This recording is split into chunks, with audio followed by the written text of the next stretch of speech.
Então, rapaziada, aqui ó, mostrar aqui pra vocês aqui ó, ali no eixo de comando, ó, esse aqui ó, ele deu um passezinho, criou um calozinho ali ó.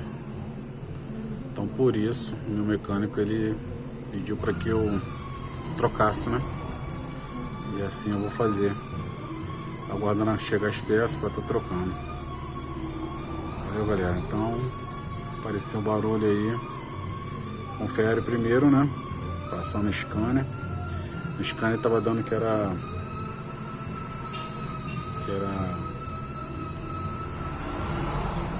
sensor de rotação.